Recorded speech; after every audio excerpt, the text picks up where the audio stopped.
So hello everyone, welcome back to my channel. So जैसा कि मैंने आपको प्रीवियस वीडियो में कहा था कि हमारा जो आधा डाटा टाइप है, यानी कि डाटा टाइप में क्या बोलूँ अभी उसको, जो हमारा फॉर्मेट होता है कि हम लोग बेसिक फॉर्मेट जो होता है वो इंटीजर को रिप्रेजेंट करने के लिए होता है %d।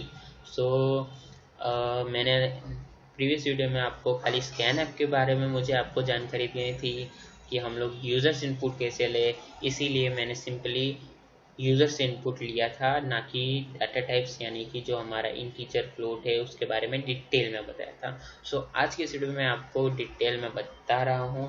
सो दोस्तों, ये कोड वही है जो मैंने प्रीवियसली यानी कि जो हमारा प्रीवियस वीडियो में था वही कोड है, इसमें कुछ नया नहीं है।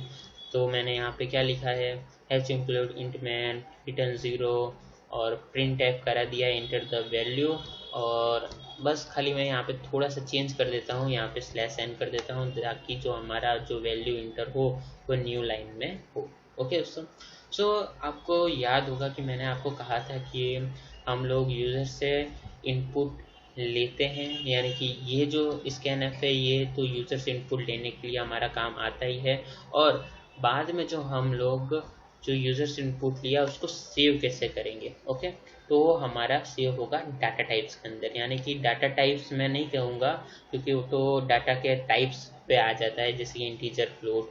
सो हम ये जो हमारा है वो डिपेंड करता है कि हमारी वैल्यू क्या है। जैसे कि हमारी वैल्यू अगर इंटीजर है तो मैं इंट में सेव कर सकता हूँ, या तो हम लोग कह सकते हैं स्टोर कर सकता हूँ। अगर कैरेक्टर है तो हम लोग उसको कैर के अंदर जो होता है हमारा, उसके अंदर मैं सेव कर सकता हूँ या तो स्टोर कर सकता हूँ। दोस्तों फिलहाल मैं एक इंट यानी कि इंटीजर वैल्यू को यहाँ पे स्टोर करके शो करके आपको बताऊँगा।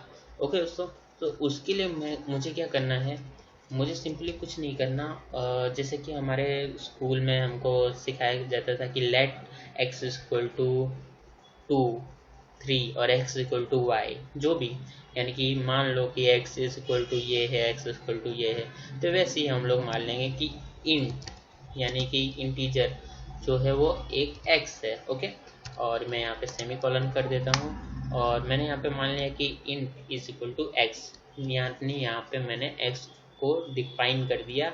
x एक इंटीजर वैल्यू है, मीन्स कि उसका डाटा टाइप, x का डाटा टाइप इंट है, यानी कि इंटीजर है, वो x जो है वो इंटीजर है।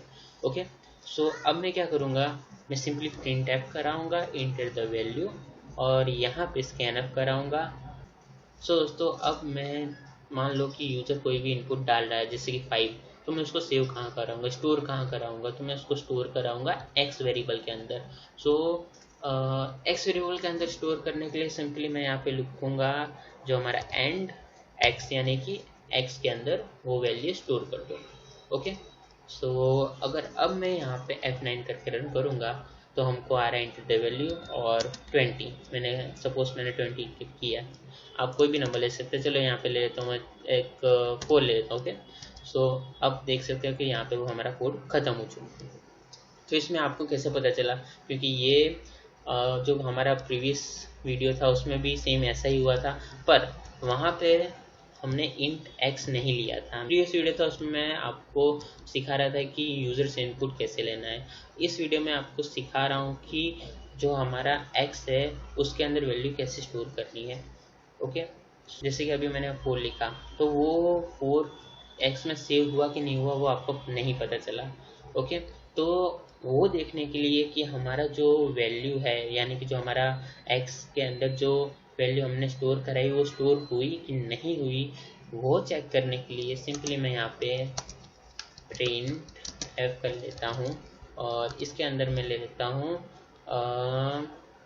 वैल्यू इज %d, क्योंकि %d है वो हमारा क्या रिप्रेजेंट करता है, इंटीजर को, इंटीजर वैल्यू को। ओके, सो यहाँ पे मैंने कर दिया वैल्यू इज %d, बट अब मुझे यहाँ पे बताना भी है कि किसकी %d की वैल्यू, मीन्स के कौन सा अंदर कौन से %d की वैल्यू अंदर हम लोग स्टोर। अगर मान लो कि मैं यहाँ पे कुछ नहीं लिखता, ओके, सिंपली सेमी कॉलन करके यहाँ पे छोड़ देता हूँ, और अब मैं जब इसको रन करूँगा और यहाँ पे लिखूँगा 5, ओके, तो वैल्यू इज ऐसा आ रहा है ओके, क्योंकि उसको नहीं पता कि कौन सी वैल्यू कैसी वैल्यू। ओके, खाली %d लिखा है, तो इन शॉर्ट में ये एक एरर होगी। और हमको जानना है कि हमारी x की वैल्यू जो हम यहाँ पे यूज़र जो इनपुट कर रहा है वो सही, वो इनपुट हो रही है, यानी कि वो x के अंदर स्टोर हो रही है कि नहीं हो रही, वो हमको चेक करना है। तो सिंपली मैं यहाँ पे कॉमा करके x यहाँ पे कर दूंगा। और अब मैं यहाँ पे जब रन करूंगा अपना प्रोग्राम, तो 5 इंटर वैल्यू इज 5। सो दोस्तों, अब हमको ये पता चल गया कि हमारी जो वैल्यू है जो हमारा यूज़र इनपुट कर रहा है, जैसे कि 5 इनपुट कर रहा है, तो जो वैल्यू यहाँ पे प्रिंट होगी वो होगी 5। तो दोस्तों, यहाँ पे मैंने डाटा टाइप का यूज़ करके आपको सिखा दिया कि उसके अंदर वैल्यू कैसे स्टोर कर सकते हैं और कैसे देख सकते हैं कि वैल्यू अंदर स्टोर हुई है कि नहीं। ये सिर्फ एक एग्जाम्पल है। ओके दोस्तों, जैसे कि मैंने यहाँ पे लिखा enter the value %d। Okay, यहाँ पे जो हमारा %d है। ओके, तो दोस्तों यहाँ पे जो हम लोग एंड x कर रहे हैं वो करना बहुत ज़रूरी है, बिल्कुल ना भूलें। और ख़ास करके सेमी कॉलन तो बिल्कुल ही ना भूलें, और यहाँ पे भी x बिल्कुल ना भूलें। ओके दोस्तों, अब हम लोग मिलेंगे नेक्स्ट वीडियो में, तब तक के लिए गुड बाय। और जाने से पहले वीडियो को लाइक शेयर और चैनल को सब्सक्राइब करना ना भूलें।